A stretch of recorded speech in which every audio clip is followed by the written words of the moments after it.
Evelyn, terminamos el episodio 72 sobre altas capacidades. ¿Qué te pareció esta experiencia en Proyecto Chachalaca? Súper interesante, es un tema que me apasiona. La verdad es que quisiera haber tenido un profesional cuando mi hijo estaba pequeño que me ayudara de esta forma a poder identificar esas características para no haber cometido tantos errores, pero yo creo que por eso Dios quizás pone esas misiones en las personas para poder ayudar a otros padres a identificar a los niños, a poder identificar estas conductas. Y no solo eso, también identificarse a uno mismo. Exacto, identificarse uno mismo, porque hay familiares, quizás el niño tiene otras capacidades porque el abuelito era así, Sí. ya ha aparecido. Y por ahí va la herencia genética. Exacto, entonces es importante conocer y saber que si las tenemos para poder ayudarse, y en este caso pues si es de las edades tempranas, súper que mejor, porque podemos hacer que ese niño tenga una mejor calidad de vida a futuro, gestionando mejor sus altas capacidades, emociones y todo lo que conlleva tener estas altas capacidades. Perfecto. La verdad es que este episodio ha sido como un viaje a través de una realidad a la que muchos no estamos familiarizados. Pero espero que en este episodio más de alguna de las personas que nos están escuchando identifiquen algunos rasgos que tal vez tengan presentes en su mente y que tal vez sientan que no lo hablan porque tienen temor o se sienten aislados. Quizás podría ser un primer síntoma. Vamos a explorar esas personas con altas capacidades en este episodio. Así que, sin más que decir, que disfruten este episodio y comenzamos. Bienvenidos a Proyecto Chachalaca. Este episodio se titula Altas Capacidades, con Evelyn Campos. ¿Qué tal, Evelyn? ¿Cómo estás? Bien, un gusto saludarlos. Gracias por invitarme a este episodio. He escuchado varios temas interesantes y pues para mí es un honor pues estar compartiendo el tema de altas capacidades con ustedes. Muchas gracias y por favor no me juzgue por los primeros episodios. Y bueno, estamos comenzando febrero. ¿Qué tal? ¿Cómo ve este mes del amor y la amistad? Bueno, la verdad que este día todavía pensaba que estábamos en enero. Sí, por dos. Ya lo habíamos sentido súper largo y viene febrero 29, dicen. Sí, correcto. Así es que ahí estamos esperando que este mes de febrero pues sea súper importante, porque también es previo a una celebración que nosotros tenemos, que el 14 de febrero, perdón, 14 de marzo. De marzo, exacto. Sí, entonces como que estos meses estamos haciendo preparativos para esa celebración, que es, bueno, el año pasado, el 22, el 8 de marzo del 2022 fue aprobado el Día Nacional de las Altas Capacidades, y desde el año pasado venimos años tras años ahí celebrando. ¿Y qué hacen en esta celebración? Hablemos de eso. Antes de comenzar con las preguntas de rigor y todo esto, ¿qué hacen el 14 de marzo? El 14 de marzo tiene el objetivo de visibilizar las necesidades específicas de apoyo educativo que tiene esta población, y sobre todo de las políticas educativas que deben de tener para poder apoyarlos. ¿Quiénes son? ¿Cómo identificarlos? ¿Qué medidas educativas se deben de implementar? Y para eso preparamos un show de talentos científico, literario y artístico, que lo preparamos con los niños de la fundación. Es una mañana en donde niños desde las edades incluso de 3 años están preparando temas en donde, por ejemplo, te hablan de las bacterias. Te hablan de sus intereses personales, exacto. Me imagino. Me gustaría saber dónde se realiza esto y si es abierto al público. Así es, la invitación está hecha a todo el público, solamente se tienen que registrar, es gratuito, y va a ser este año el 17 de marzo en el auditorio del BINAES, de la Biblioteca Nacional. Ahí vamos a tener el show de talento que inicia a las 9 de la mañana, es día domingo, y tenemos pues las diferentes categorías donde van a participar estos niños para poder visibilizar, ¿verdad?, las características de estos chicos. Tenemos desde niños escritores, los niños escritores, 8 años, y ya tienen publicados sus libros, tienen una gran habilidad de la oratoria. Hay diferentes talentos, ¿verdad? Desde niños que han aprendido a tocar piano sin indicaciones, más que todo escuchando. Por el oído. Exacto. Okay. O habilidades. Bueno, el año pasado tuvimos chicos que dibujaban incluso con tiempo, y hacían unos sus dibujos increíbles, ¿verdad? especificar un poco de que el Día Nacional, más que todo, es como un pequeño pincelazo de lo que pueden hacer estos chicos. Ya imagínate si pudiéramos apoyar a esta población. Sí, y correcto, pudiéramos correcto. Y que no tuvieran que irse también, Exacto. porque también pasa de que... Así bueno, es. y ya vamos a ir explorando eso. Entonces, aquí vamos a comenzar con la pregunta de rigor y vamos a decir, ¿quién es Evelyn Campos? Bueno, soy una maestra apasionada de la educación, tecnología y el desarrollo del talento. Tengo más de 20 años de ser maestra. Empecé como maestra de informática, de tecnología, he sido maestra de robótica. Oh, Me ha cool. interesado mucho la parte STEAM, STEAM, de correcto. ciencia, tecnología, ingeniería y matemática. Pero también soy mamá de un niño con altas capacidades. Eso, Por eso las veo que- dificultades. Por eso veo que en tu pelo hay una cana. No, hay varias. varias. Entonces, eso me hace reflexionar cuando me toca, ¿verdad?, atender las dificultades que en ese tiempo se me presentan. Comentarte más que todo que a los 2 años mi hijo en 2 semanas aprende a leer. Ok. Y yo dije, qué bien, bueno, como decimos aquí, qué chivo, no le va a costar el colegio cuando llegue. O sea, yo ya no me voy a interesar de las tareas porque aquí ya la hice. Niño en Pero modo resulta- automático. Exacto. Entonces Ok. mi hijo era feliz aprendiéndose los números, las letras, los colores. O sea, de verdad que en mi casa lo primero, el contacto con las letras y todo eso era lo más interesante para él. Y no tanto con los carritos, con lo que juega normalmente. Nosotros le enseñamos la pelota. Y no el le llamaba la carrito. atención. No, un ratito jugaba y de ahí yo en ese tiempo estaba estudiando mi curso de formación pedagógica, llevaba materiales y mi hija estaba en prepa. Y él lo que hacía era arrebatarle los libros de preparatoria de mi hija para ponerse a leer las letras. Y incluso llegó a agarrar el silabario Ujú. y solo me preguntó por las sílabas. Y entonces como vi que ya no había niño y que todo estaba tranquilo y que él estaba emocionado viendo el silabario, me puse a hacer Ya. limpieza y todo. Y bueno, dije, Y estuvo. qué bien, o sea, sí. Y entonces me doy cuenta de que se iba aprendiendo las sílabas por lecciones, pero no leía más abajo. Tú te podías decir pape, pupú, mame, mi mumú. Sí, la Pero, básica, sí. exacto, pero todos los días en las tardes él pasaba repasando las sílabas, pero no hacía por bajar a las palabras, ¿verdad? Donde decía ya, pa, o ala, que es la que están en el silabario. Entonces, bueno, como yo lo veía entretenido y como no pensé que era una situación en la que yo debería de estar ahí enseñándole a leer, ¿verdad? Claro. Entonces, resulta que a las 2 semanas ya empezó a decir ya frases más largas que estaban en el silabario. Y yo dije, bueno, qué bien, ya puede leer. Le dimos números, hacía nociones de sumas, tenía nociones de sumas espaciales. Resulta que al principio pensábamos que tenía problemas para hablar, porque era un niño que decían, ay, qué niño más hiperactivo, desde bien chiquito, porque todo se fijaba, todo quería tocar, las cosas que agarraba las quería como desarmar. Ok. Entonces, eso era para nosotros, ¿verdad? Algo como decir, ah, qué niño hiperactivo, que ya lo empezamos a etiquetar. Ah, ok. La situación fue que yo siempre vi algo bien particular en mi hijo, porque desde que nació, ¿verdad? Cuando empezamos a cargarlo el primer día, siempre fue una mirada directa a cada una de las personas que lo cargamos. O sea, nunca fue una mirada de esas perdidas de bebé. Así como en pensamiento Exacto. oceánico, así como... Sí, correcto. Exacto, entonces yo decía, ¿por qué se me queda viendo? Porque o sea, esperas que un bebé esté moviendo sus manitas y viendo para todos lados. Claro, sí. Entonces, pero tratando le de hablaba a defenderse del alguien, mundo, sí. pasaba, le hablaba a otra persona, pasaba. A ver, encendíamos la televisión, se quedaba fijo en la televisión. Resulta que a los 3 meses observo que ya, porque yo trabajaba en el área de informática, tenía mi computadora, estábamos, casi toda la familia estaba con la computadora, lo acercamos a una computadora y mi hija estaba jugando un juego. De repente él con sus manos empezó a jugar, de bebé, 3 meses. Entonces nos quedamos, bueno, lo vamos a llevar al pediatra, y le digo yo, contenta al pediatra, mire, fíjese que agarre el peine y se quiere peinar.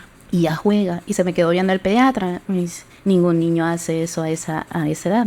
Y entonces yo dije, va a decir que quizás yo estoy loca, ¿ves?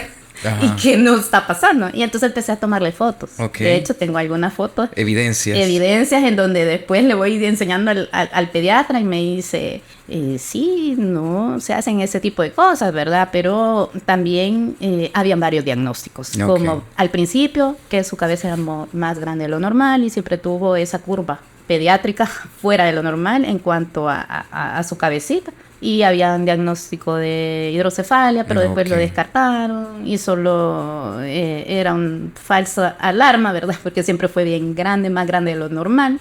Entonces, cuando llega a los 6 meses, empezó a decir algunas palabras, pero luego ya no se cayó. Y pues pensamos que tenía algún problema de lenguaje, pero cuando empezó a tener 1 año, 2 meses, empezó a decirme, mamá, tú no me entiendes. Mamá, vas a acabar con mi vida. Y yo dije, o sea, lo que tiene que empezar a decir son palabras y no frases muy elaboradas. Y de hecho decía, ¿por qué es un niño tan dramático? Ajá, eso te yo iba a decir. dije, ¿está viendo novelas? ¿O qué será? Cuando tú no lo ves. Exacto. Entonces yo lo regañaba porque se subía a una mesa. En esa mesa arriba estaba un calendario y él quería agarrar el calendario, pero yo en ese momento pensaba que era un desafío, ¿verdad? Que él quería subir. Ajá. Y bueno, entonces yo lo regañaba y decía, tú no me entiendes, tú vas a acabar con mi vida, decía. Había aprendido esas palabras, a decirlas así. Yo decía, ¿qué tengo que entenderle a este niño? Decía, apenas tiene, 2 años va a cumplir, ¿verdad? Que estaba en ese periodo de aprender a decir las palabras. Entonces empezamos a notar que ya cuando le bajé el calendario, él empezó a decir los números, del 1 al 30. Después empezó a leer lo que estaba ahí, los días feriados, los nombres de los días. Okay. Y después se interesó por las lunas. Hoy es luna cuarto menguante, hoy es luna llena, el 5 hay. Entonces, todo iba tan rápido y al mismo tiempo que, o sea, nosotros no nos imaginamos que algo así iba a traer problemas cuando ingresara al colegio. Okay. Él iba todo motivado, con todo su repertorio, porque hablaba como libro, agarró, o sea, te digo que antes de entrar al Kinder 4, él ya leía el almanaque. Un almanaque que teníamos ahí, hablaba de unos niños en África que se estaban muriendo por problemas gastrointestinales y no sé qué, y él había aprendido muchas palabras complejas para su edad, y entonces cuando entra el kinder él iba contento en la mañana, pero cuando regresó, ¿por qué me mandaste ahí no pueden leer? Para la diferencia de muchos, que es llegar y llorar porque se fue digamos que el familiar, la mamá o el papá. Y entonces vamos a hacer el resumen. Evelyn es una profesora que también es madre de un muchacho con altas capacidades. Así es. Y esto la llevó a explorar las necesidades de sus hijos, de su hijo más bien, y enfrentar una realidad que más de alguno en El Salvador vive. Antes de encender los micrófonos, tú me estabas comentando que según la APA, la Asociación Americana de Psicólogos, dice que alrededor del 15% de la población tiene estas altas capacidades. Sí, la asociación, el referente más directo es la Asociación Americana de Niños Dotados de los Estados Unidos, en donde en conjunto quizás a veces muchos psicólogos no saben que dentro de la Asociación Americana de Psicología hay un apartado especial de niños con altas capacidades. Okay. Que no está dentro de los trastornos porque no es un trastorno, pero sí hay ciertas dificultades que hay que atender a nivel psicológico y educativo. Ok, muy bien. Creo que debemos de comenzar por algunas definiciones que nos van a servir para todo el episodio. Y aquí comenzaría preguntándote, Evelyn, ¿cómo se interpreta la inteligencia en este campo? Básicamente, la inteligencia en conjunto de capacidades y habilidades, dentro de ellas está el pensamiento crítico, la capacidad que tienen algunas personas para ver cosas adelantadas en donde la mayoría no, en verdad. Entonces, una de las cosas para altas capacidades es ese razonamiento crítico abstracto que puede tener una persona, además de la resolución, que son muy creativos para la resolución de problemas. En estas capacidades, ¿verdad? También pueden tener un rápido o complejo aprendizaje, un ritmo más rápido de lo normal o un ritmo más profundo, querer profundizar en temas que a la mayoría no les interesa. Ok. Entonces, Además de una memoria prodigiosa, porque claro. estas personas son de las que se acuerdan de todo y de hechos memorizan varias cosas históricas, desde fechas, nombres y todo esto. Y entonces eso les hace que esta capacidad sea sobresaliente en relación a personas de su edad. Ok. En el siglo pasado, en los 1900, qué raro decirlo, ¿verdad? Que nosotros venimos de esa fecha, sí. Ayer ya entonces, había un especialista de la educación de apellido Garner, me parece, que hablaba de las inteligencias múltiples. Sí es. Y aquí hay un detalle importante que debemos de conocer a este principio del episodio, y es que todos tenemos un poco de estas inteligencias. Y son inteligencia espacial, inteligencia cinética, inteligencia musical, inteligencia matemática, inteligencia interpersonal y inteligencia, me parece también la naturalista. Y bueno, hay una inteligencia que está más volcada al interior, a la personal. Interpersonal. Sí, correcto.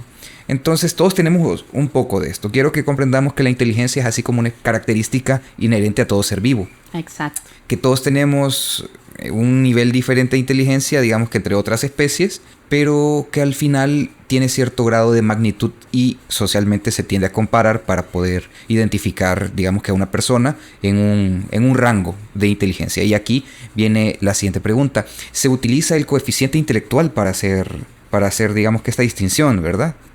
Sí y no. Okay. Eso dependerá de la evaluación. Lo que pasa es que hace años se empezó identificando a las personas con altas capacidades por el coeficiente intelectual, que es básicamente un test de inteligencia que mide diferentes capacidades. Entre ellas está el razonamiento lógico, matemático, el verbal, el visoespacial y todo eso. Todavía se sigue utilizando estos tipos de herramientas para identificar a personas con altas capacidades porque todavía son herramientas significativas para la evaluación. Pero la evaluación de una persona con altas capacidades también está determinada de un conjunto de acciones como entre entrevistas, evaluación de características, o sea, emocionales, sociales, intelectuales también, no solamente regidas por un test estandarizado. Okay. De hecho, no es lo mismo tener estas capacidades que te hagan un test de inteligencia que viene de Europa a tener unas altas capacidades aquí en el país, porque para empezar la cultura es distinta. Acá a los niños el primer contacto es la pelota, el carrito y todo eso, mientras que en Europa muchas veces las personas europeas están más pronunciados a la lectura, ¿verdad? Al contacto con la cultura, libros. Con un número grande, exacto. Sí, correcto. Entonces, eso puede verse influenciado en solo pasar un test de inteligencia. Aparte de eso, el coeficiente intelectual sí es válido dentro de la evaluación, pero tiene que ser un profesional especialista en altas capacidades para determinar si, ¿verdad? Esa herramienta, o sea, cómo interpretarla. Porque dentro de esa herramienta pueden haber, digamos que solamente punteaste en la evaluación lógico-matemático que hay en las otras áreas, o también lo que sucede aquí en nuestro país, que la mayoría de los niños que vienen a evaluarse ya tienen problemas emocionales y sociales. Esto interfiere en su desarrollo, en su desempeño en un test de inteligencia. Okay. Entonces ya no puntean igual, pero como es un profesional con ojo clínico para ver, aunque no es una patología ni una enfermedad, pero sí hay ciertas características que también en ese conjunto de una evaluación integral ya se puede determinar al inicio, ¿verdad? Entre los 4 y 6 años, una precocidad intelectual. Esta precocidad intelectual puede verse influenciada porque el niño está estimulado, ¿verdad? Ahora con la estimulación temprana, puede que ese niño vaya muy rápido, pero porque ha habido una estimulación temprana, y entonces es una precocidad que siempre tiene unas necesidades, porque si un niño que va leyendo ya a Kinder 4, por ejemplo, o sea, se sabe que se nos va a aburrir, porque la mayoría de cosas que no es aprender a jugar y hacer otros tipos de cosas. Ahora bien, esa precocidad intelectual puede ser de que se normaliza después de los 6 años. Entonces aquí hay que ir evaluando año con año. Más que todo, lo que se evalúa son necesidades específicas de apoyo educativo, emocional y social de este niño para poder comprender, ¿verdad? La situación en la que se está desempeñando en él. en la institución. Como tú lo dices, en este momento tal vez es un poco difícil de comprender que estos niños tengan necesidades sociales, que tengan necesidades académicas y necesidades psicológicas. Porque tal vez en nuestro medio no es tan fácil de interpretar estar en un modelo educativo y que el modelo educativo te sea, bueno, sí, para la mayoría el modelo educativo es quizás un calvario. Está enfocado en cierto perfil neurotípico de personas, Exacto. pero de pronto estas personas con altas capacidades se encuentran con un modelo educativo que tal vez no los estimula lo suficiente y el no estímulo los lleva a un proceso de frustración y la Exacto. frustración poco a poco golpea a la autoestima. Entonces aquí es donde yo decía que tal vez era un poco difícil de verlo, porque tal vez podemos encontrar que estas personas con altas capacidades en nuestro medio, porque tú ya has dicho que para poder evaluar a una persona con altas capacidades se necesita alguien que tropicalizado Exacto. aquí comprenda las necesidades culturales y sociales y diga, ok, sí, él es una persona con altas capacidades, pero dadas las circunstancias en las que se desarrolló y la crisis, por ejemplo, la crisis de los 90, la crisis de los 2000, las dificultades familiares y el modelo educativo tal vez lo llevaron a ser una persona con, sí, de altas capacidades, pero que de pronto no encajaba. Y ahí es donde llegan las dificultades del diagnóstico, que de pronto se le dan diagnósticos de niños autistas, que tal vez lo que no tienen es la motivación. También llega este otro, digamos que, ¿cómo se dice? Diagnóstico de hiperactividad. Exacto. ¿Sí? Pero ¿cómo son las características de un niño con altas capacidades? Básicamente, en lo que respecta a las características, estas se pueden observar desde el primer día de nacido, ¿verdad? Son niños que van a saltarse o van a ir más rápido en los hitos del desarrollo, que son cada una de las etapas que va teniendo un niño. Por ejemplo, se adelantan a la lectura temprana, se adelantan a comprender conceptos abstractos que a su edad, ¿verdad?, por lo general no son comprendidos o por otros niños, sino que más que todo tienen un vocabulario avanzado, consiguen, por lo que leen, por lo que escuchan, consiguen un vocabulario bastante peculiar y avanzado en relación a otros niños. Y básicamente la disincronía. ¿Qué es la disincronía? Es tener una edad cronológica de 5 años, pero tener una edad mental o de razonamiento 3 o 4 años mayor o hasta de 10 años, ¿verdad? De 5 a 10 años, entonces eso produce una disincronía que mental, porque este niño va a esa velocidad, a ese razonamiento, pero sus emociones, su motricidad o toda la parte, por decir así, del desarrollo físico está de su edad cronológica. Entonces aquí que vamos a ver, por ejemplo, niños que no se pueden amarrar los zapatos, pero tú pueden decir un problema matemático complejo. Aprenderse una tabla periódica, por ejemplo, con 6 años, pero tener una motricidad lenta, por ejemplo, difícil, o sea, son más lentos como para cambiarse, para hacer ciertas cosas que por lo general se hacen con mucha normalidad, ¿verdad? Pero que se ven afectados por ese razonamiento avanzado, en donde te pueden estar diciendo cosas súper, hablando de avanzada, la existencia, digamos, exacto, correcto. Hablando de los dinosaurios, de los complejos que puede ser un volcán y todo eso, pero tener problemas como para la escritura, por ejemplo. Okay. Entonces, pero porque se encuentra en una etapa en la que todavía las capacidades motrices no están definidas. Y de hecho pueden tener varias edades emocionalmente. Son niños que te pueden decir un problema matemático avanzado, pero al mismo tiempo pueden al siguiente momento hacerte un berrinche bien pesado. O sea, son niños, por eso altas capacidades, son niños de alta demanda, pero también son niños hipersensibles que sus emociones están más amplificadas de lo normal, y que esto puede verse en frustraciones. Por lo general también tienen problemas con la socialización, no porque no quieran socializar o porque tengan básicamente el problema de no querer socializar. Lo que pasa es que tienen intereses distintos a los niños de su edad, y ahí viene como esta situación en la cual sus pares no les entienden. Primero, llegan con vocabulario bien avanzado. Los marginan por eso. Exacto. Por ejemplo, mi hijo llega a la clase de Kinder 4 y de repente se llevó nosotros le decimos imán, que se pega en los metales, y él le dijo a un compañero, este es un magneto y se pega en los metales. Y el niño se lo agarró y le dijo, esta es una piedra, y se la botó. Entonces cuando él llegó a la casa me llegó llorando, diciendo que sus compañeros no lo querían porque era brujo. Exacto, no le habían entendido, porque él decía, mamá, yo llevé un magneto, le dije, esto se pega en los metales, mamá, me lo tiraron al césped, o sea, yo en mi léxico, yo dijera, esto es que un imán, y de hecho, bueno, a esa edad cualquiera interpreta que es una piedra. ¿Cómo te vas que un niño te llegue y se pegue en los metales y por esto y te explique algo? Entonces no lo vas a entender. Entonces esa situación hizo que mi hijo cada vez fuera menos motivado. Se fuera recluyendo. Exacto. Okay. Y me dijo, no digas que yo puedo leer, no digas nada de eso, porque allí no hay otro niño que pueda leer. Entonces él quería adaptarse a los otros niños para pasar desapercibido. Esta sería como la peor forma de decir mentir para convivir. Exacto. Qué duro. Entonces, ¿qué edad tiene él ahora? Ahora tiene 15 años. 15 años, ok. Y me dice ahora, mamá, ¿por qué quieres que socialice? Yo soy feliz no socializando. Okay. Pero es porque yo antes desconocí el tema. Desconocía que necesitan pares intelectuales para ponerse. Estimularse también. Exacto. Todo el tiempo él se vio diferente en relación a sus temas. Por ejemplo, a él le gustaba hablar de la astronomía, de los números, cosas que a otros niños no les interesaba, y eso pues de alguna forma empezó a minar su autoestima, tanto que me lo lleva a una depresión existencial cuando iba a 4º grado.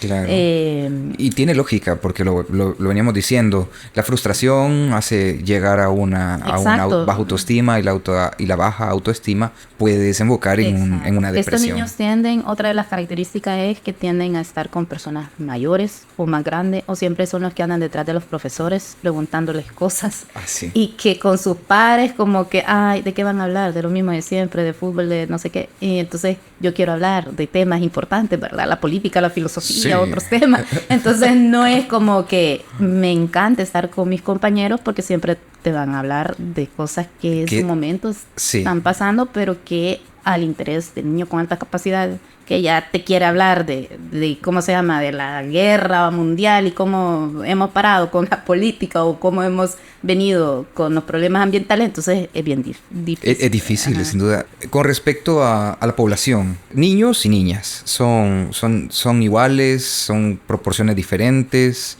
¿Se manifiestan de la misma manera? ¿Cómo es esto? Son básicamente distintos en relación a los comportamientos en el colegio, por ejemplo, y esto viene por un tema de estereotipo de género. Por ejemplo, las niñas interpretan que ser buenas en matemática no es su fuerte, ¿verdad? Porque la mayoría de los que destacan en matemáticas son niños. Entonces las niñas son las más difíciles de identificar, porque ellas son más adaptables a ser sociables, a bajar sus capacidades con tal de encajar, a la que le dicen, no, es que usted es niña y no tiene que dar problemas.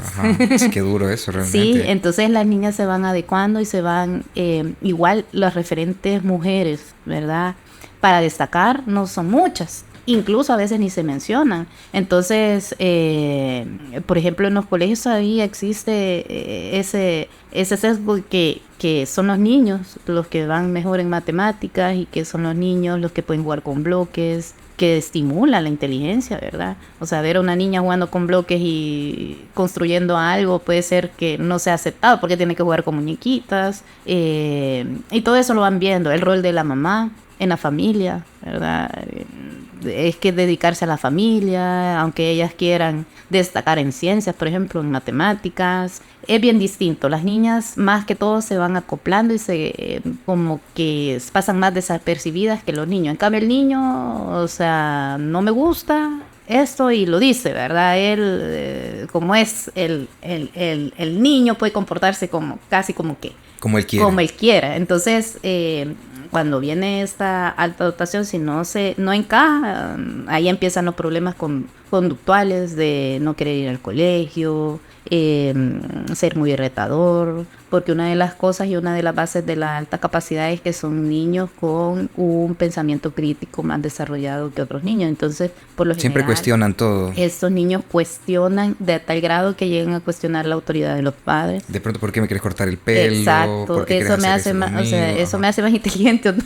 Porque yo vaya con el pelo corto al colegio. No, porque vaya con uniforme me va a hacer más inteligente. adolescente. Entonces son cuestiones en las cuales hay que darle explicaciones lógicas, ¿verdad? Incluso se pueden enfrentar a situaciones, ellos desconectan cuando se dan cuenta de que un profesor va más a contar su vida que a dar la clase, por ejemplo. Claro, y mira que eso pasa muchas veces, o sea, y sabes que hay un cierto grupo de estudiantes siempre que trata como de triggerear a los profesores, así como que, profe, ¿y qué tal? ¿Cómo estuvo? ¿Vio el partido de noche? Y el profe, sí. Yo vi varias cosas así en la universidad. Pero viene el de altas capacidades y dice, hoy va a pedir la tarea, cuando todos no la han hecho. El típico, ya la tengo lista. Entonces, y ahora nos puede enseñar algo de verdad. También entonces, eso lo escuché, sí, claro que sí. Entonces, y ahora, y nos puede empezar a enseñar la materia. Entonces, son pensamientos que van más allá, ¿verdad? De lo que la mayoría en ese momento pueden ver, incluso como son bastante autodidactas, la curiosidad, ¿verdad? Les hace a llevar a investigar casi que de cualquier tema que a ellos les interese, y cuando llegan a la clase, por lo general, si ya los dominan, ya lo saben, y ven que el profesor se equivoca, se lo dicen. Ok, sí. Entonces, esta situación puede verse como una situación de te estoy retando. Te estoy retando. O, por ejemplo, también tienden mucho a la parte de la desafiar, más que todo en aquellas causas injustas. Hay situaciones en las que si no es justo, ¿verdad?, se meten en tremendo lío porque tienen las 1001 explicación como para decir es injusto. Y imponer casi como los criterios que ellos tienen. También hay un tema de pensamiento casi inflexible. En el autismo sí es totalmente inflexible, pero en la alta capacidad hay un tipo de pensamiento inflexible. Eso es como que lo traen como un chip. Entonces podemos decir también que una característica algunas veces, tal vez, no sé, siempre, de estos niños con altas capacidades es que son tercos. No se cierran un poco en su idea. Exacto. Pero al final pueden llegar a ceder. A ceder si tú le das una explicación lógica y coherente. Por eso es que acá ya entra el tema de los padres. Muchas veces estos niños por eso se llaman niños incomprendidos. Porque también como vienen como saltándose esos hitos del desarrollo, pueden tener a muy temprana edad conductas de preadolescente y desafiar la autoridad del padre. Si el niño sabe, ¿verdad?, que le van a quitar el teléfono y todo el mundo no tiene que tener teléfono en la mesa, entonces va a decir, ¿y mi papá por qué está en el teléfono? No le puede dar la explicación y decir, es que él está trabajando. O todos en la mesa no tenemos el teléfono, o todos lo tenemos. Claro. Entonces, son situaciones en las cuales se vuelven muy retadores. Incluso hay niños que perciben más los problemas familiares, ¿verdad?, cuando no son congruentes, o sea, con las normas, las reglas, lo que ellos consideran que es una familia, ¿verdad? Pueden volverse en contra de los padres. Incluso son niños que pueden llevarles la finanza a los padres, adelantarse a todos, a quererles resolver las diferentes. Es el típico niño que todo lo resuelve en la casa. El niño resuelve. Exacto. Y que a veces hasta diría a los padres, ¿verdad? Pero eso puede tener sus implicaciones porque si el niño no tiene límites también, puede tener... Sí, y es que también hay que decir una cuestión.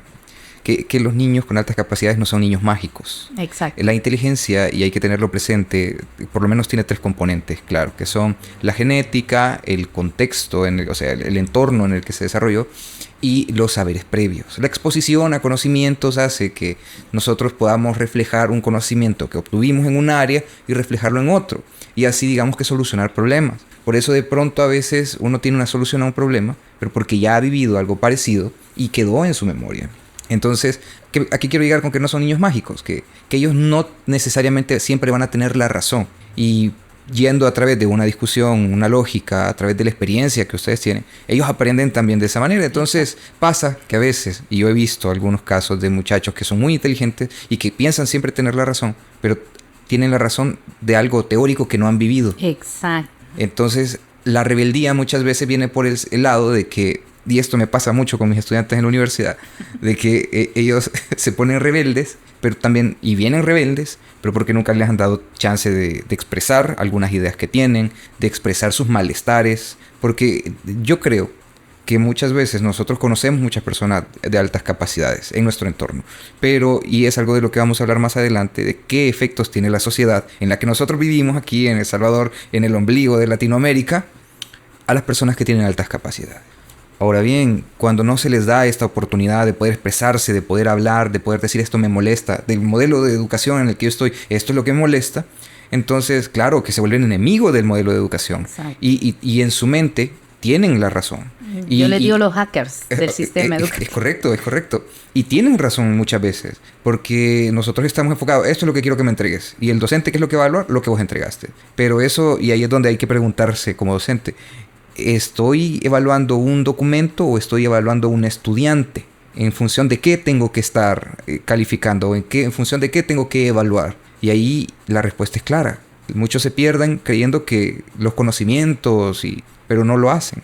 Realmente tenemos que enfocarnos en los objetivos de aprendizaje. Ahora, regresando al tema de las niñas con altas capacidades, me ha dejado algo golpeado esto de cómo es este mimetismo intelectual que tienen que hacer ellas para poder encajar socialmente. Mire, yo sé, el mundo de las mujeres es cruel. Sí. El mundo entre hombres muchas veces llega a ser algo simple, la comunicación es bien sencilla y eso también me imagino que debe frustrar. Pero esto del mimetismo intelectual con la mujer o con las niñas me parece bien duro, porque yo tengo que decir, en mi carrera de ingeniería, yo nunca vi a una joven, a una compañera, resolviendo ecuaciones integrales o ecuaciones diferenciales de orden superior en tacones o en coquette, por así decirlo, ni nada por el estilo, porque también era un ambiente masculino, también es un ambiente que de pronto, o sea, si se ve muy distinto o se viste de una forma muy femenina en un ambiente como ingeniería, va a haber acoso. Exacto. Va a haber, digamos, que señalamiento, que la gente va a hablar. Y ahí todavía sigue siendo mimetismo intelectual. Así. Y eso me parece bien agrio realmente, porque es producto de nuestra sociedad. Sí, y eso, hay estudios que indican que entre los 6 y 7 años ya las niñas han desistido de sobresalir en las matemáticas o en las ciencias. Por lo general, las chicas que se quedan sobresaliendo en estas áreas son bien apegadas a más entablar relaciones con los niños que tener más amigas, porque esto hace que ellos entren a este mundo y sean aceptadas en el mundo de las matemáticas. Todavía, como te mencionaba, las niñas pues jugar con carritos, con cosas que van a ser más intelectuales como los bloques, las herramientas y todo eso, todavía los papás le siguen dando la muñequita, le siguen contando cuentos de niñas, ¿verdad? Y eso hace que las niñas ya esas habilidades y esas capacidades tengan que pasarlas desapercibidas, bajarlas, ¿verdad? Para poder encajar al grupo de las niñas, por ejemplo. Y también las referencias de mujeres en estas carreras todavía siguen faltando. Cuando yo hice mi licenciatura en informática, por ejemplo, habían más hombres que mujeres en esa carrera. Y de hecho, allá por los 90, ACU, yo quería estudiar electrónica, pero ¿qué me decían? No, eso es una carrera de hombres, ¿cómo te va a meter a electrónica? Y de hecho, pues he sido maestra de robótica, informática, y la mayoría en la parte de robótica y programación son hombres. No sé ni cómo pasé las programaciones, pero, o sea, tenía esa habilidad, pero también, o sea, era como, esta que hace aquí, ¿verdad? Ni programación va a pasar. Okay. Sin embargo, o sea, es una de las cuestiones que lo vemos actualmente en la universidad, y que eso está haciendo que menos niñas integren actualmente carreras en donde... Fíjate que hay que decir una cosa. Actualmente la matrícula, bueno, no sabría decirte exactamente este año cómo está, pero en los años pasados la mayoría de matrícula en la universidad, o sea, casi que en todas las facultades eran mujeres, más mujeres que hombres. Y solo en ingeniería habían más hombres que mujeres.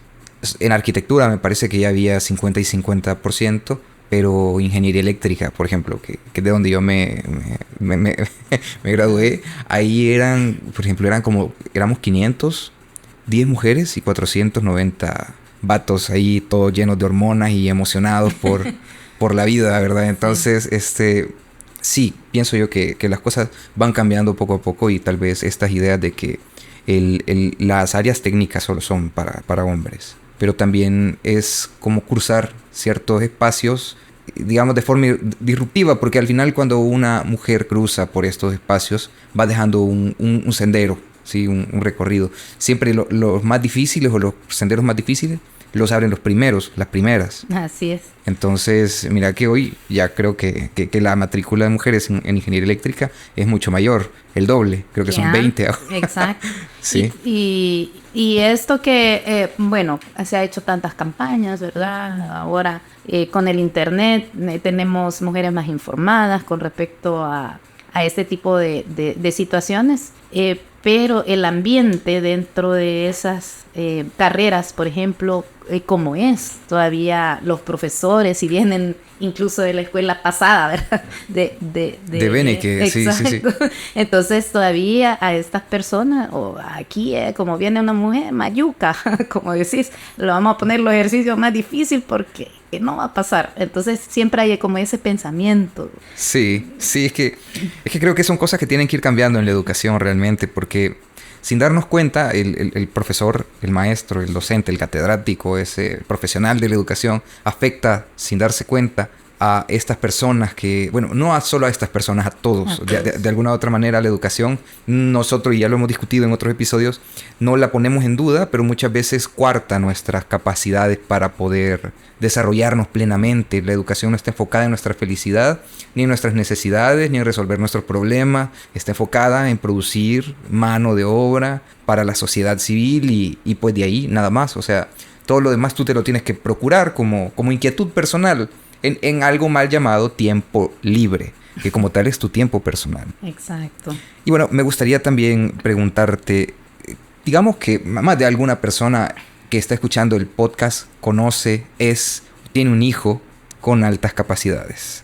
¿Cómo se motiva a estas personas, a estos niños? La motivación es algo que hasta hoy en día se empieza a tomar en cuenta en la educación.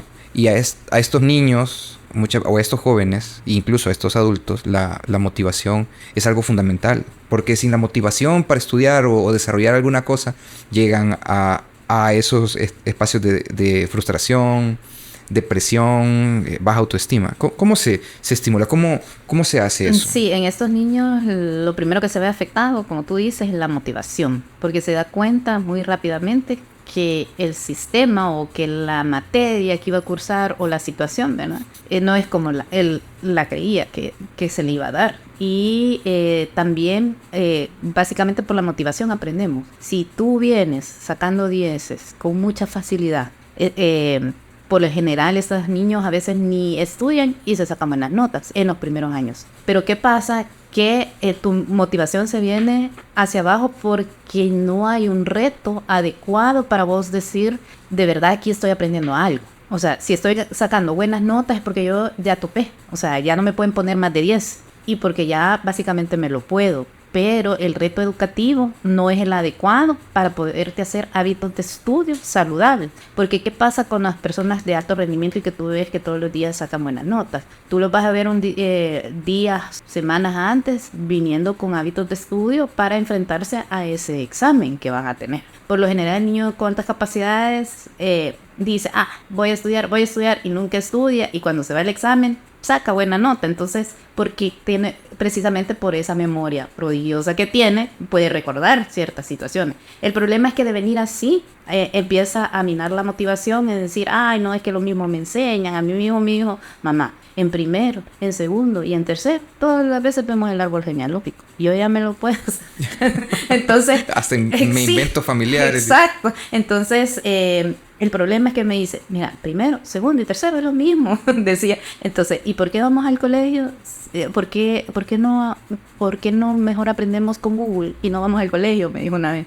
Entonces, es porque el reto para él no es el adecuado. O sea, tú te vas a sentir motivado porque estás aprendiendo algo nuevo. Y si ya lo sabes, por lo general vas a decir, como ya me lo puedo, fácil, me voy al examen y ya. El problema es venir todas esas veces con muy pocos esfuerzos, venir sacando buenas notas y al final va a venir el retroceso. ¿Por qué? Porque ya no te vas a sentir motivada, y si siempre me saco igual. Entonces, en vez de porque ya no te pueden poner más notas, ¿verdad? Hoy venís al contrario. Y ahí viene, la mayoría de los niños con altas capacidades entran en el fracaso escolar. Primero porque... Eso era lo que te iba a preguntar, si todos los niños con altas capacidades eran niños 10. No. empiezan punteando, buenas notas, con mucha facilidad, pero viene como de retroceso, ¿verdad?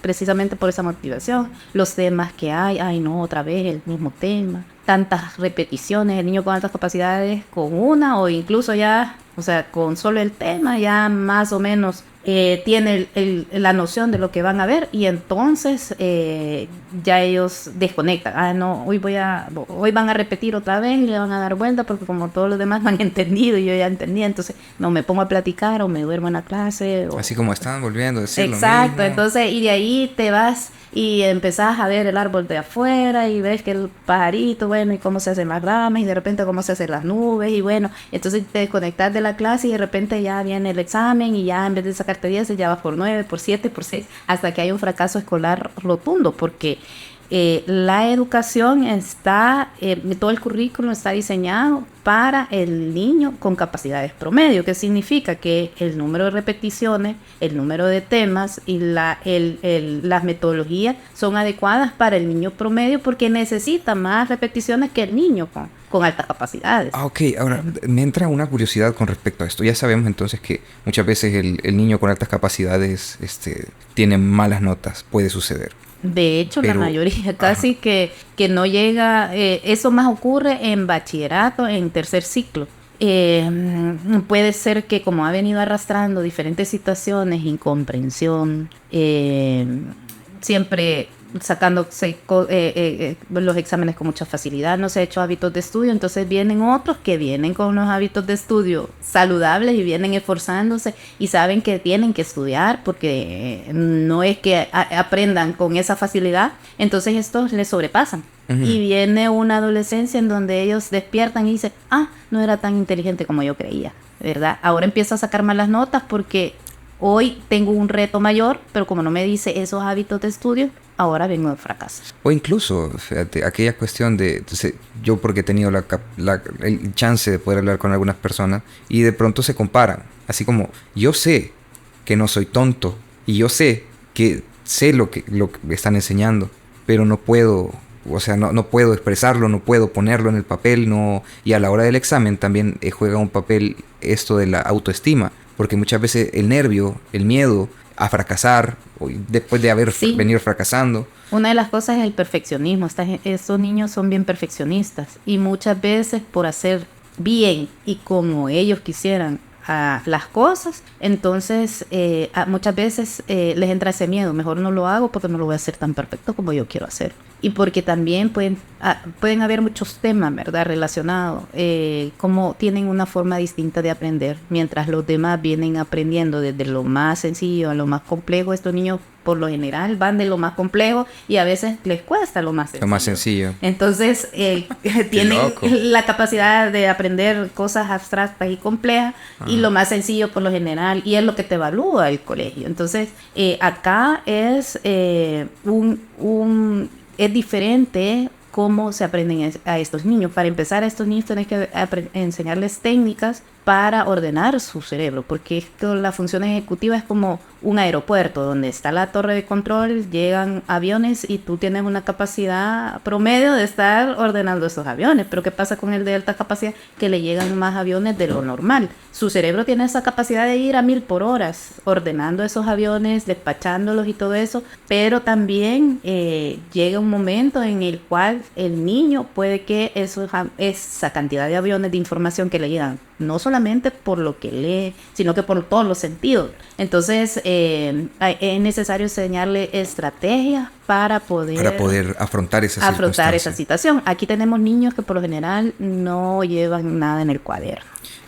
Tengo una pregunta que hacerte ahí. Entonces, si esto se quedó y nunca enseñaron metodologías en las que uno pudiera ordenar sus ideas, su forma de pensar, articularla de mejor manera, entonces podemos ver adultos que cuando llegan a cierto punto de saturación en esto empiezan a procrastinar, porque de pasar de una saturación, entonces lo que me imagino que sucede, lo más lógico que encuentro es que pasan a, me voy a desahogar y empiezan a procrastinar. Después se desahogan, después regresan y buscan una solución. Y entonces están en la alternancia de estoy enfocado en el problema, procrastino, me desahogo, después regreso y hago la solución. Lo que a veces, o sea, a algunos sí les funciona, pero entonces para quien nos está escuchando, probablemente si procrastinas después de saturarte, es porque probablemente no tengas una gestión adecuada de los pensamientos, o más que los pensamientos, los métodos para pensar que tú tienes, ¿no?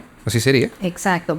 Dentro de la alta capacidad hay una gran diversidad, porque puedes tener una alta capacidad leve, ¿verdad? Que es básicamente que puedes ser una inteligencia brillante, te puedes adaptar al sistema educativo, puedes seguir sacando buenas notas y puedes tener un alto rendimiento, o sea, extraordinario y ir bien. Pero hay una alta capacidad que puede ser más profunda y también una alta capacidad que puede tener una doble sección. Las seccionalidades, doble seccionalidad, que es cuando se combina la alta capacidad, sos inteligente, puedes expresarte, tenés un nivel de conocimiento bastante adecuado, pero se ve opacada por un trastorno. Y este trastorno puede ser un déficit de atención, o sea, tú, tener altas capacidades de déficit de atención se ve como que, o sea, podemos entablar una comunicación y yo te veo que estás diciéndome cosas y me estás hablando de temas bien complejos y te escucho, pero al mismo tiempo puede ser de que se te haya olvidado cosas sencillas como las llaves, olvidaste la llave en el refri. Yo una vez en la asociación encontré un martillo en el refrigerador. Entonces, y eso haciendo paréntesis. Entonces ahí tienes la doble seccionalidad, que son personas que tú las ves y puedes conversar con ellas y decir, wow, o sea, lo que me está diciendo es bastante elevado, pero al mismo tiempo son unas personas que van a dejar distraídas y cosas y se les va a olvidar. Por lo general, a veces cuando se tiene la alta capacidad y el déficit de atención o con hiperactividad, ¿verdad? Ahí se combinan las características propias de la alta capacidad, disincronías, pero también las del trastorno. Entonces hay comportamientos que hay que identificarlos y separarlos. Esto es decir que todas las personas con déficit de atención que son inteligentes y creativos, no necesariamente es así, porque vemos personas con déficit de atención y no necesariamente tenemos esa alta capacidad. Todo lo relacionado con la inteligencia y la creatividad es debido a la alta capacidad y no al trastorno, porque el trastorno siempre va a ser una limitante, ¿verdad? O puedes tener también, no te enseñaron a organizar tu cerebro, pero en general el niño con alta capacidad, como tiene esa complejidad, tiene un pensamiento arborescente que se va por las ramas. Suele desarrollar sus propias herramientas para poder articular el pensamiento. Entonces, en cuanto te plantea algo de matemática, puedes estar pensando en filosofía, cómo eso se relaciona a la matemática, este concepto matemático con filosofía, por ejemplo, y entonces querer dar respuesta a eso y esto te va a llevar a un pensamiento complejo, pero también si no sabes reorganizarlo y plasmarlo, ¿verdad? Va a ser como dificultoso. Por lo general estos niños, como tienen una disincronía y son motrizmente más lentos que la capacidad cognitiva, puede ser que tengan problemas para la escritura o que, por ejemplo, no tengan eso de transcribir, hacer planas. Bueno, son niños que van a pelear con eso. Estos chicos, por lo general, no les gusta hacer planas. No les gusta hacer planas, no, porque no le hayan sentido. O sea, la plana, si yo ya puedo escribir, no tiene sentido que yo esté haciendo 10 planas para mejorar mi... Si me lo preguntan a mí, tiene lógica. Sí. Exacto. Entonces, esos niños en preparatoria, allá los vas a ver, aquí vienen con problemas, que no quiere hacer la plana, que no hace las tareas, y es que yo ya puedo escribir, ¿verdad? O sea, ya puedo escribir. Incluso se pueden utilizar diversas técnicas con ellos, pero son situaciones en las que si tú escuchas al niño son lógicas.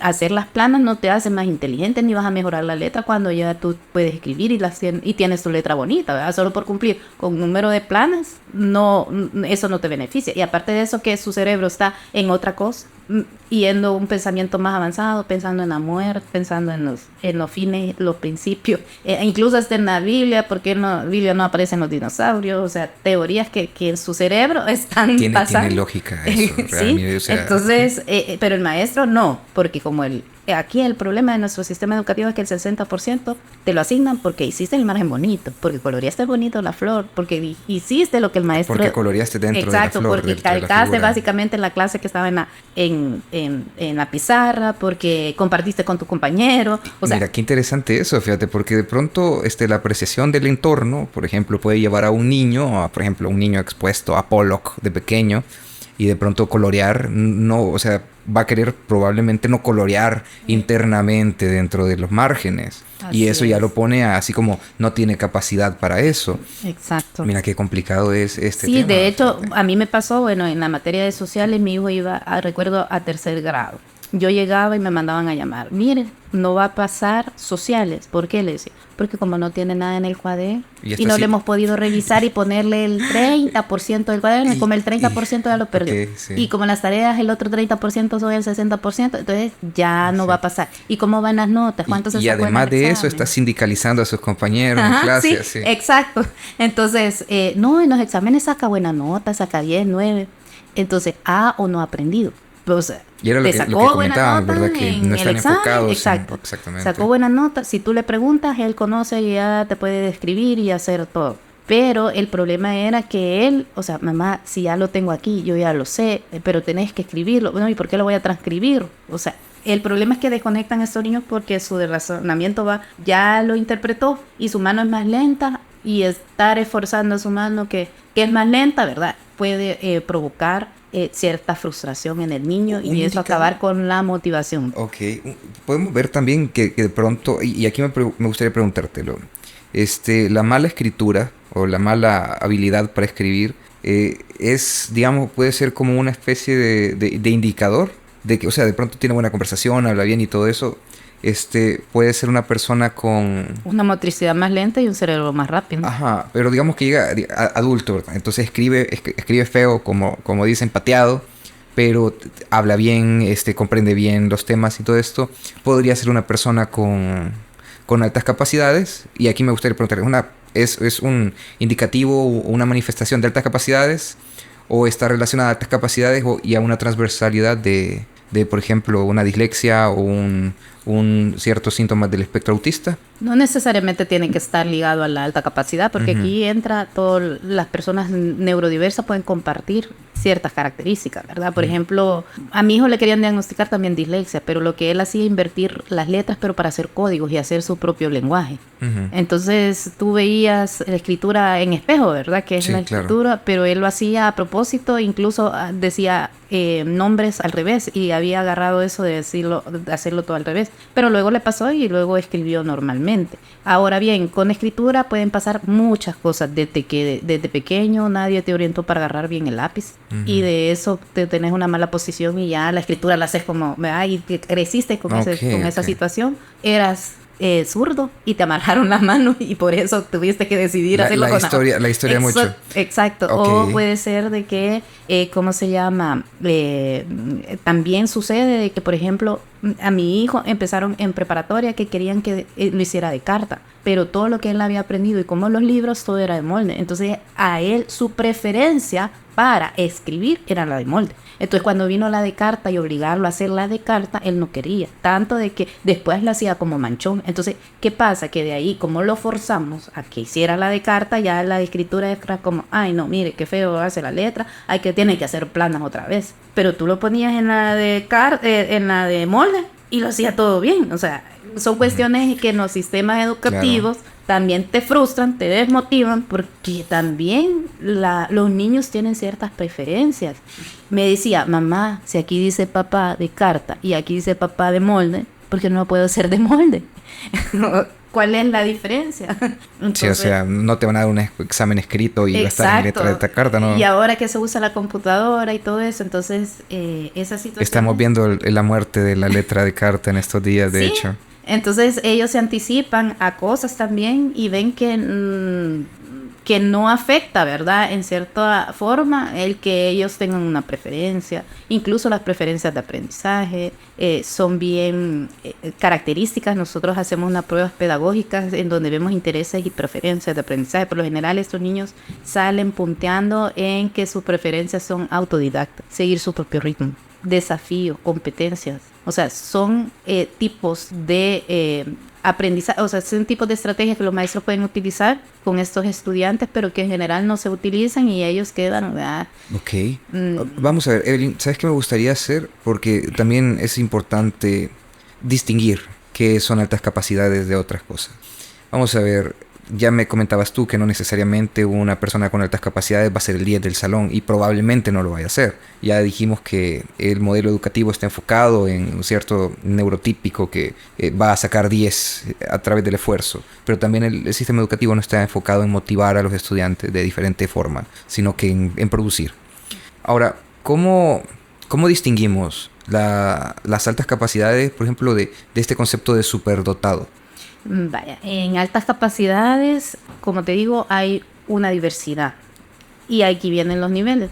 El superdotado entra en una alta capacidad más profunda. Entonces este niño va a tener más desincronía que otros niños que no están tan alejados de la media, por decirlo así, cuando se evalúan. Entonces, ¿qué pasa con esta desincronía? Que mientras los otros niños que algunos niños que tienen altas capacidades solamente quizás tienen esas altas capacidades en matemática y ese es su fuerte, ¿verdad? Por decirlo así. Otros niños van a tener esas altas capacidades profundas, pero son en todo.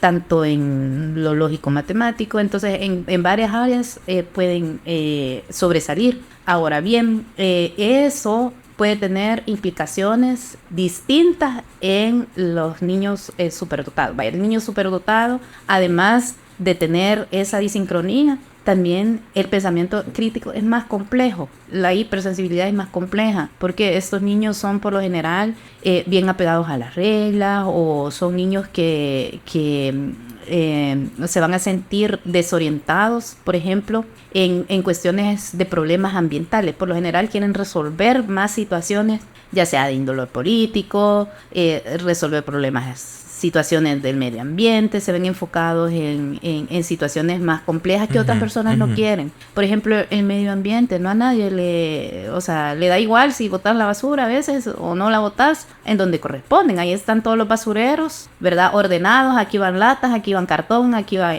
El niño con altas capacidades profundas puede estar interesadísimo en el tema del medio ambiente y él no concibe en su cerebro porque las personas no pueden identificar a dónde va a ir cada una de las... Es cierto, es cierto. Entonces, y ponerse y meterse en temas así de que hacer hasta campañas, que por qué va. Si ahí están los letreros, porque no lees que las latas van ahí. Entonces, meterse en problemas existenciales, él sabe que el mundo...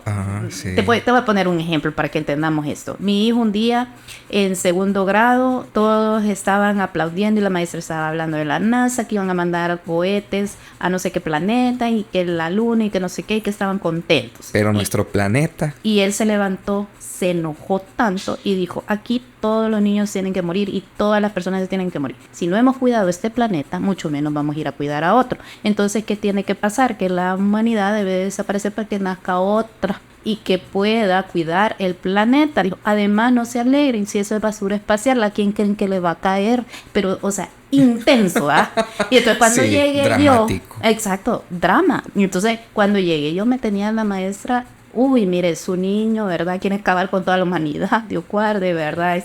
Los niños quedaron traumatizados y mire, no se calma y ahí está enojado y que no sé qué y que no sé cuánto, porque su pensamiento, o sea, al final yo le entendí la lógica. Claro, tenés dos formas de actuar en ese momento, pero para ellos meterse en estos temas es bien complejo porque si no sabes que tenés esa alta capacidad, podés incluso pensar que los demás lo hacen a propósito y que lo saben y que saben que tienen que cuidar el medio ambiente, pero no lo hacen. Y ya se lo toma como algo personal. Exacto, y se lo toma como algo personal y ahí es donde viene las frustraciones, o sea, no me entienden, la convivencia es bien mala, mejor me aíslo del grupo, porque si esto nunca van a entender o quieren hacerlo a propósito, no sé. Entonces, es importante que el niño desde que sabemos que tiene, desde que es evaluado y sabemos que tiene estas capacidades, es importante irlo orientando y hacerle entender cómo podemos gestionar esas altas capacidades. Evelyn, me gustaría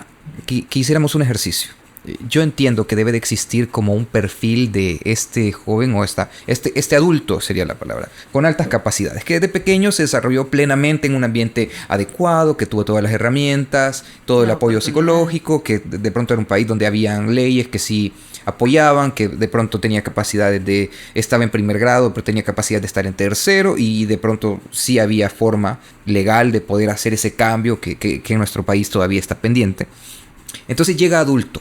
¿Cómo es este ser ideal de muy bien desarrollado en el campo de las altas capacidades? O sea, desarrolló bien su alta capacidad. ¿Cómo es esta persona? Bueno, de adulto lo que se consigue con darle las oportunidades, ir desafiándolo, a llevarlo hasta desarrollar sus altas capacidades y que se siente pleno y feliz, desarrollado. O sea, sus altas capacidades se van desarrollando. Eso lo pone al servicio de la sociedad. Pero estas personas, por lo general, lo que quieren es resolver problemáticas de su propia comunidad. O sea, porque a veces le metemos, que hay que resolver problemáticas, pero son de otros países. Te lo voy a poner como un ejemplo. Adelante. En Cuba, yo tuve una reunión con el Ministerio de Educación de Cuba, hablando sobre altas capacidades. Entonces yo les preguntaba, ¿cómo hacen ustedes y pueden identificar o tienen programas para niños con altas capacidades con estas características? Entonces, ¿cuál fue la respuesta? Que sí, ¿cómo los trabajan ellos? Al ver un niño que tiene estas capacidades desde pequeño, lo van enfocando, incluso lo van avanzando de grado, tanto que a los 14 años ya lo pueden ir preparando para médicos. ¿Qué pasa? Que en Cuba se caracterizan por tener los buenos médicos, ¿verdad? Que hay un buen sistema de salud, sí. Un buen sistema de salud. Aparte de eso, que ellos necesitan gente dentro de su país que, por ejemplo, genere. De hecho, yo me comuniqué a través de una plataforma que ellos mismos, a través de sus estudiantes, han creado para comunicarse. Ayer no estábamos ni con Zoom ni con cualquier otra plataforma, sino que una plataforma que los mismos estudiantes cubanos habían hecho para poderse comunicar desde la isla con el mundo a través del internet. Y no era nada de ninguna plataforma comercial. Entonces, ¿qué pasa? Que ellos conocen este tipo de personas y los van preparando y les van dando las oportunidades para desarrollarlos para que sirvan a su propio país. Como a los 14 años, si tiene la capacidad y puede alzar el máximo de sus capacidades, empieza a estudiar medicina. Qué bueno que vamos a tener médicos ya graduándose antes de tiempo, que se pueden ir especializando, ¿verdad? Y no esperar 8 o 10 años. Entonces, esta situación en la cual nosotros enfocamos de que estas personas, por ejemplo, pues se tiene el concepto o de ver a estas personas como que, no, esta persona se va a ir del país, allá va a ser científico y allá puede ser que pueda irse a especializar a otro país, pero si es apoyado en su país desde pequeño, entonces dice, yo me voy a especializar allá, pero el niño con altas capacidades, el verdadero niño con altas capacidades tiene la idea de regresar a su país y resolver las problemáticas acá, porque tiene ese pensamiento crítico, porque tiene esa hipersensibilidad en donde su interés, por lo general, mira, las personas con altas capacidades no tienen ese interés de andar ganando medallas, así es decir, no tienen ese interés de andar ganando cosas, porque eso no resuelve ninguna situación. O sea, no les resuelve las problemáticas. Ellos más que todo se enfocan en aprender para resolver situaciones que son evidentes, ¿verdad? Ya tanto de su comunidad o de su país. Y por eso es que estas personas por lo general se hacen, ¿cómo se llama? De estas personas que andan metidos en campañas en contra de las injusticias, ¿verdad? Y todo eso. Más que todo son sensibles ante las situaciones, los problemas que muchas veces los demás no quieren comprometerse. O sea, ¿a quién le interesa el medio ambiente? Si al final siempre van a talar árboles y todo eso, y entonces casi nadie, y es un tema que no es relevante. Pero estas personas sí se meten en esos temas complejos, complicados, van más allá de lo que quieren desarrollar. Tenemos una gran crisis en donde falta de científicos, o sea, falta de profesionales que de verdad tengan esas capacidades. Yo, por ejemplo, le preguntaba a una persona, bueno, tú sabes que acá, si tú no tenés, y eso por años, si tú no tenés cuello, por decirlo así, no entras a un trabajo. Imagínate en el caso de un médico. Hay dentro de 5 médicos, hay una persona que tiene altas capacidades y que se ha comprometido con el tema de la salud y todo. Uh-huh. ¿Quién va a entrar de los 5? ¿El que tiene cuello o el que tiene las capacidades? En nuestro medio. En nuestro medio, por lo general, el que tiene el cuello. Entonces, estas personas, desde que empieza nuestro sistema educativo, que nuestro sistema educativo es por edad y no por capacidades, desde ahí ya estamos mal, ¿verdad? Porque las personas que tienen estas capacidades no es de ponerles y truncarles el camino, sino que dejarlos que vayan a la velocidad que desarrollen que ellos su plena capacidad. Y si a los 14 años ya se están especializando, qué bien, es para nuestro país, porque se puede convertir en un médico a temprana edad. Y ahora que con las pandemias que se los están llevando los médicos, hay falta de médicos, y sí quiere ser, ¿por qué no dejarlo? Sí. ¿Sabes? Ahora, Tenemos entonces esta persona que tiene altas capacidades y se desarrolló plenamente. Entonces ya vemos que una de sus características es la retribución social, prácticamente la conciencia social es una de las características que podemos ver. Otra que es una persona que no está tan enfocada en producir dinero, sino que está más enfocada en su realización personal, su felicidad y su plenitud. Exacto, y por eso es que a veces son víctimas de las empresas, ¿verdad? Donde abusan de su inteligencia y estas personas pueden pues producir a velocidades inimaginables, pero pueden ser víctimas también de otras personas que su interés, ¿verdad? Y van más allá de ser oportunistas. Claro, sí, oportunistas explotadores. Exacto. Y esos abundan aquí. Ahora, mira, me gustaría preguntarte algo. Ahora, tenemos este personaje ideal. Ahora lo vamos a pasar por ciertas, ¿cómo las vamos a llamar? Aplanadoras salvadoreñas, por así decirla. Entonces tenemos la primera aplanadora, que es el sistema educativo, ¿sí? ¿Cómo a este personaje que nace con altas capacidades lo afecta el sistema educativo? ¿Cómo ves que lo transforma? ¿Qué le afecta? ¿Cómo lo deforma de esa idea ideal que tendríamos de esta persona con altas capacidades bien desarrollada? ¿Qué pasa? Bueno, hay varios escenarios. Primero, la cultura es uno de los primeros que limita a estos niños. Entonces viene después la familia, que la familia cree que el niño puede ir al colegio donde estudiaron todos sus hermanos y todo, y porque ese es el colegio ideal para el niño, pero no necesariamente todos los colegios son buenos para todos los niños, ni todas las metodologías que imparten los colegios son buenos para todos los niños, o sea, la principal problema y el principal estancamiento es que para tener un niño con altas capacidades solo hay dos formas. Uno es la flexibilización curricular, que es cuando tú haces adaptaciones curriculares dentro de la institución y lo dejas ir avanzado. Flexibilizar significa que entendés las necesidades y que ese niño tiene diferencias individuales y que aprende diferente y que va a tener unas necesidades que hay que evaluarlas para comprenderlas y adaptar el currículum a esas necesidades. Y en nuestro medio que no está porque tenés 30 niños correcto. Y los maestros están ahí, ¿verdad? Y que dicen, ay, no, porque tengo 30 y ya voy a atender solo a uno y a uno con una discapacidad y a otro de alta capacidad. Entonces el maestro siente que va a es colapsar. Algo extra. Sí, claro. ¿Verdad? Y no se le reconoce. Y no se le reconoce, exacto. Y aparte de eso, nosotros por eso en la fundación lo que nosotros hacemos es, primero desde la orientación del padre y también ayudar al maestro porque sabemos que no tiene como esa formación para poder entender a este niño, pero también nosotros como profesionales le podemos dar esas herramientas para que trabajen a este niño y no sientan que realmente están haciendo algo extra, ¿verdad? Y que ellos se van a complicar la vida.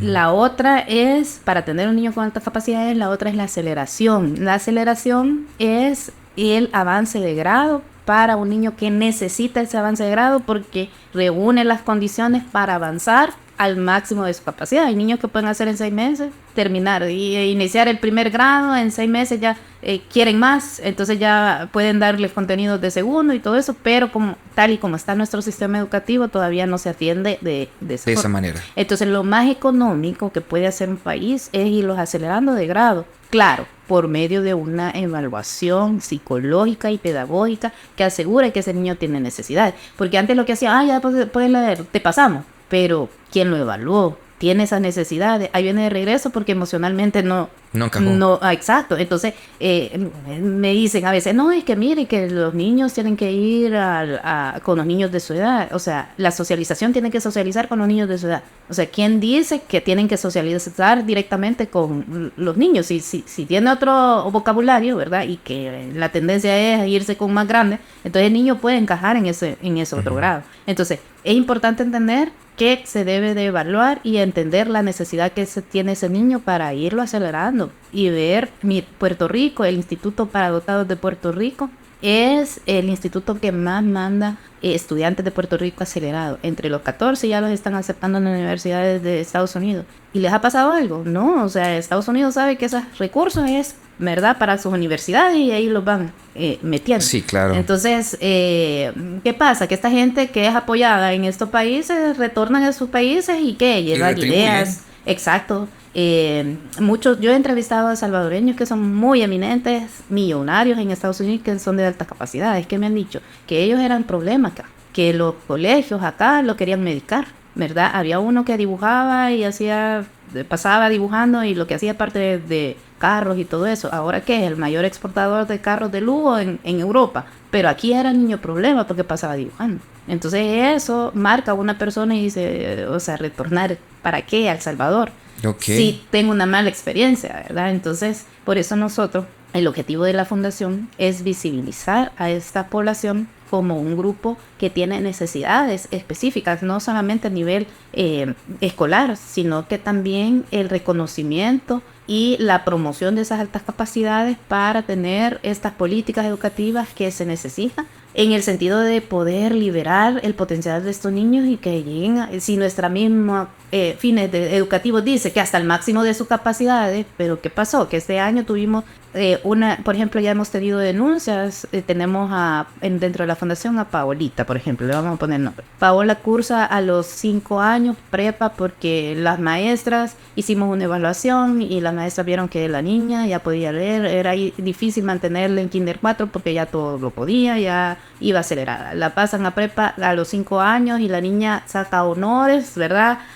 Buenas notas, bien adaptada y todo eso. ¿Qué pasa? Que al principio de este año el Ministerio de Educación gira la orden de que ningún niño que no tuviera la edad podía entrar a primer grado si no tenía 7 años, por ejemplo. Entonces, ¿qué pasa? Que en la escuela le dijeron, mire, tiene que repartir prepas por la edad a esta niña. Y entonces ya viene adaptada, o sea, tiene un vocabulario avanzado, ya se relaciona con los otros niños, o sea, no tiene ningún problema porque va a repetir prepa. Ahí frustra esta niña que ya está para cursar el siguiente grado. Entonces eso es algo... Eso es como truncar. Eso es truncar a Exactamente. los niños. Y dentro de los niños que nosotros hemos identificado, ¿verdad? Hay varios con esas problemáticas que sí, ya lo puede, pero que si ya puede desarrollar un problema de matemáticas, para mantenerlo entretenido, le ponemos 5 o 6 de lo mismo, para que haga más trabajo, pero ese niño no está aprendiendo. Sí, no está aprendiendo. O sea, ahora, entonces ya vemos, en el sistema educativo que nosotros tenemos actualmente,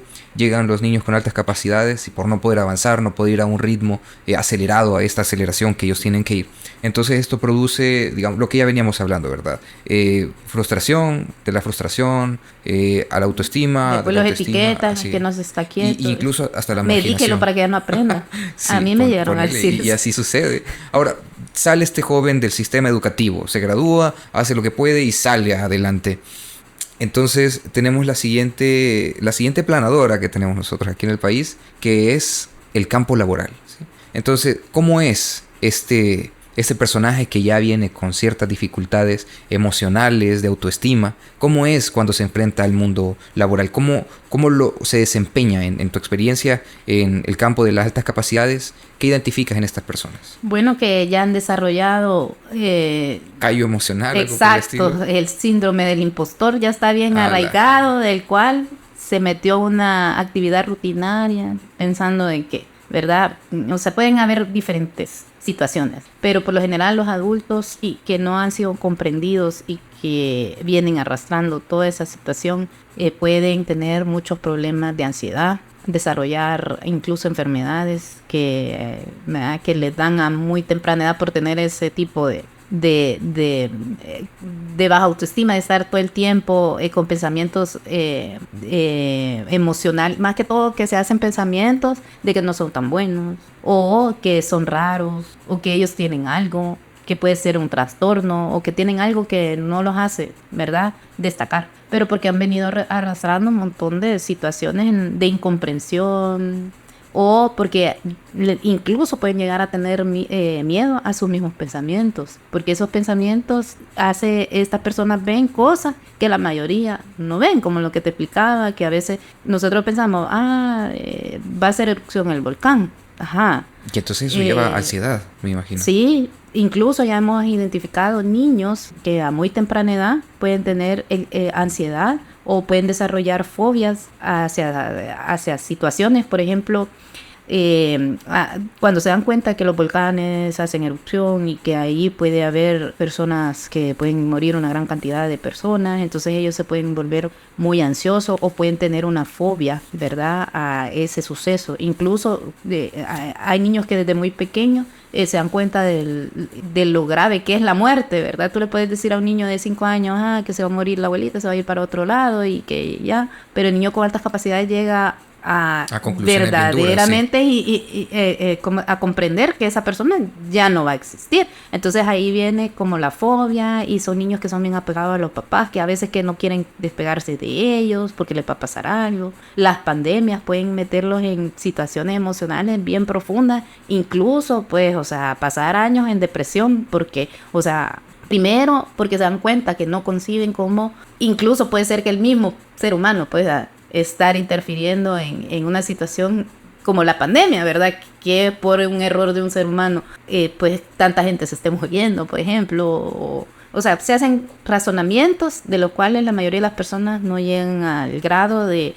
que A, B, C, D y a empezar a hilar cosas que van a suceder incluso, ¿verdad? Y aquí vemos que también hay personas con altas capacidades que como que son predictivas, que se anticipan a lo que puede suceder y no es que lo que pasa es que ellos ya están hechos los cálculos, tienen los planos, ¿verdad? Y por eso pueden tal vez algunas veces predecir lo que va a pasar. Ok, entonces Evelyn, podemos ver que después de esta segunda, ya digamos que tenía problemas de autoestima y todo eso, después de la segunda aplanadora, entonces encontramos personas que pueden padecer de ansiedad, que tienen pensamientos intrusivos constantemente, que van teniendo, digamos, incluso ese sentimiento de no ser comprendido, ya empieza a ser mayor, y dentro del trabajo también, como ya sabemos cómo son las dinámicas de la cultura laboral en El Salvador, incluso sentir que son, o sea, el síndrome del impostor, pues, o sea, sentir que son muchísimo menos de lo que realmente son, de lo que pueden ofrecer. Y esto ya viene, ya lo conocemos como repetítelo y te lo vas a creer en algún momento. Entonces, esto funciona también para las personas que dicen que no son capaces, que no tienen la capacidad de lograr esto. Pero realmente es un acuerdo que uno agarra, una idea que uno se inventa. Siempre te sentiste desubicado, siempre sentiste en relación a los demás distinto. O sea, y así es. Intereses distintos, y entonces eso, al final tú comprendiste que tú eras el problema. Entonces creciste con eso pensando que tú eras el problema. Sí, viendo a los demás y preguntándote por qué es que soy tan diferente yo. Ahora, ya tenemos estas dos aplanadoras que han sido duras. Y tenemos la tercera aplanadora, que es la sopa en la que estamos metidos. La sociedad salvadoreña. La sociedad salvadoreña es cruel realmente muchas veces a la hora de mirar al diferente.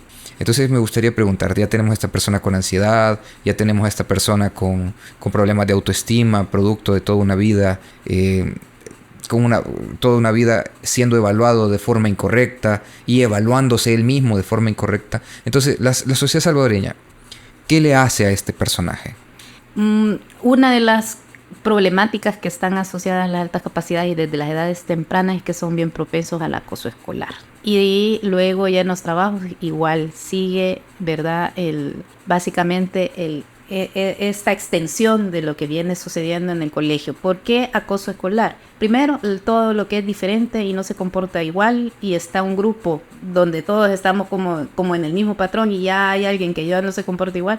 Tanto las personas que son hasta cierto punto neurotípicos, ¿verdad? Uh-huh. Ven a estas personas diferentes y empiezan a aislarse. Ellos, para empezar, el niño con altas capacidades no sabe por qué el del acoso escolar. ¿Por qué? Porque él no entiende. No tiene lógica para él. Ajá. Primero porque en los demás niños, cuando un niño está en acoso escolar, por ejemplo, puede decirse que, porque tiene lentes. El niño sabe de que porque tiene lentes puede ser que le hagan burla, por un ejemplo. Pero el niño con altas capacidades, por lo general, es porque los demás no saben con qué facilidad esta persona hace lo que hace. Y ahí empieza, más que todo es, voy a poner un ejemplo. Krishna Cepeda en el 2015 era un niño genio que fue abrazado por los ministros y que era un niño que llevaron jóvenes talentos y estaba en la universidad, le dieron una beca en Los Robles, un colegio de prestigio. Y bueno, ¿qué pasa cuando relatan el caso ya de Krishna Cepeda, en donde era víctima de acoso escolar en el colegio que estaba? Los compañeros que tenían condiciones económicas le hacían bullying. ¿Por qué? Porque mientras él podía desarrollar un problema matemático avanzado, ¿verdad? Ellos no podían, pero sí tenían las condiciones económicas como para ponerles hasta tutores. pero ellos no comprendían, ¿verdad?, de que este niño lo hacía con mucha facilidad y de escasos recursos. Entonces ahí entra la situación en la que más que todo es una situación en ver esa diferencia que va más avanzado. Otro ejemplo para tener más claro eso es que, por ejemplo, los padres cuando se ven que dentro del grupo, ¿verdad?, su hijo no ha aprendido a leer, pero otro ya va adelante, entonces le reclama a la maestra porque su hijo no ha aprendido a leer como el otro. Uh-huh. Y quizás el niño todavía no tiene desarrolladas todas sus capacidades para poderlo hacer en ese momento, que lo va a hacer más avanzado, más adelante, perdón. Entonces ahí viene la inconformidad y entonces vienen los maestros y dicen, mire, nadie se puede adelantar, nadie tiene que ir más avanzado que otro, nadie se puede adelantar de los ejercicios de matemática, porque todos tienen que ir igual. O sea, es una situación en la cual el niño con altas capacidades ya no encaja, primero porque se aburre, ¿verdad? Estar yendo al mismo ritmo de los demás, que es que le obligan a ir a ese, y entonces él se da cuenta de que pudiendo haber desarrollado tal teoría y tal ejercicio, incluso irse avanzado, está ahí esperando a que los otros terminen. Claro. Entonces acá se vuelve un estancamiento horrible, ¿verdad?, para ellos, y aquí ya viene afectada la autoestima, llegan adultos, esas capacidades ya se han dormido por lo general, porque como todo el tiempo te detuvieron, o sea, si tú no desarrollas esas capacidades, tampoco es que vas a poder llegar a un empleo y que te vas a sentir pleno y todo eso, ¿no? Porque están dormidas y ya se durmieron, y tú lo que vas siguiendo el mismo patrón de esperar a todos. ¿Y estas capacidades, altas capacidades dormidas, se pueden reactivar? Sí, a través del mindfulness. O sea, hay varias técnicas, ¿verdad?, para poder reactivar. Claro, ya es un proceso más difícil, ya hay pensamientos muy arraigados, ya hay pensamientos, pero sí se puede llegar. Porque el cerebro igual, tú seguís aprendiendo hasta que ya te da una enfermedad o ya vas a morir, ¿verdad? Hasta el último momento. Sí, hasta el último momento. Entonces, el cerebro, si tú cambias, sabes de dónde viene todos tus problemas y que es debido a mucha gente que se da cuenta que tiene autismo y adulto, empieza a decir, por eso pasa esto, por eso tengo esto. Entonces ya empiezan otro tipo de vida, ya más consciente, ¿verdad? Y pueden llegar a cambiar. Pueden llegar a desarrollar esas altas capacidades. Había el testimonio de una psicóloga que venía y se pone a estudiar varias carreras, sacó administración, sacó contabilidad, porque todas esas le indicaban los familiares, ¿verdad?, que todo el mundo estudiaba eso. Y al final de todas esas carreras que cursó, viene y se da cuenta que tenía altas capacidades y que su inclinación era más estar en contacto con las personas, pero tenía una gran habilidad para la psicología. Se cambia rotundamente de carrera, empieza a hacer libros, o sea, empieza a destacar, pues, y ya adulta. Okay. Hay gente adulta que ya ha empezado a escribir libros de sus propias vivencias. Ok, entonces todavía hay una oportunidad. Todavía hay una oportunidad. Ok, vamos a ver. Quizás con esto vamos a ir terminando el episodio. Este va a ser el primero de una serie de episodios relacionados al tema de altas capacidades. ¿Qué te gustaría decirle a este salvadoreño, a este centroamericano que tal vez se identificó con lo que escuchó en este episodio? ¿Qué te gustaría decirle? Bueno, en primer lugar, que busque un psicólogo especializado o una persona que sea especialista en altas capacidades para evaluarse. Porque si no comprendemos, ¿verdad?, de dónde tenemos esas necesidades, porque cada uno de nosotros somos distintos. Por ejemplo, aquí si se evalúan a los niños, algunos niños tienen más necesidades emocionales que intelectuales, otros tienen más necesidades sociales, o sea, de relacionarse. O sea, hay una gran cantidad de situaciones en las cuales no necesariamente tiene que ser la de otra persona. Entonces, primero es evaluar si las tengo o no las tengo, ¿verdad? Porque, o sea, la alta capacidad no es, se piensa que todas las personas la pueden tener, pero es que la alta capacidad no es ni una élite, ni algo que se puede conseguir con entrenamiento, ni algo que, o sea, más que todo viene a nivel neurobiológico y ¿cómo se llama? De la herencia, ¿verdad? También porque hubo una persona que tuvo las altas capacidades y las heredó.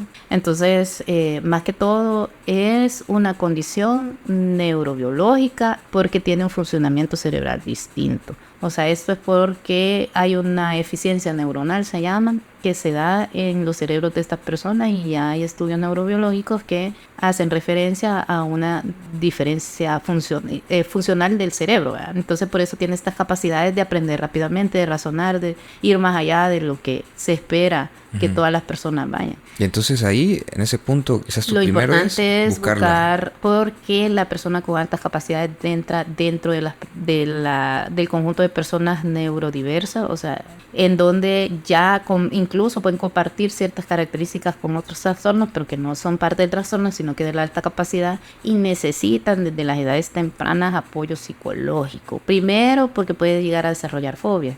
Es un cerebro que una conciencia distinta, una conciencia más profunda, en donde rápidamente puedes caer en temas existenciales y hay que trabajarlas. Okay. Hay que trabajar la hipersensibilidad, hay que trabajar la disincronía, o sea, son varios aspectos que hay que trabajar a nivel psicológico para poder ayudar a esa persona, ¿verdad? Okay. Entonces, esas son una de las cosas importantes, entender cómo está mi funcionamiento cerebral, cognitivo, pero también emocional. Porque las altas capacidades no solamente es que, ay, tú sos inteligente y qué bueno, no, también arrastra la parte de la socialización. No necesariamente te vas a ver inclinado a socializar con cualquier persona. Por lo general son personas bien selectivas. Okay. Sí pueden, ¿verdad? En ese momento entablar una comunicación de hola ya y ya, pero de ahí, o sea, puedes hablar y decir, ay, que no me interesa esta conversación y aislarte, ¿verdad? Por lo general. Sí.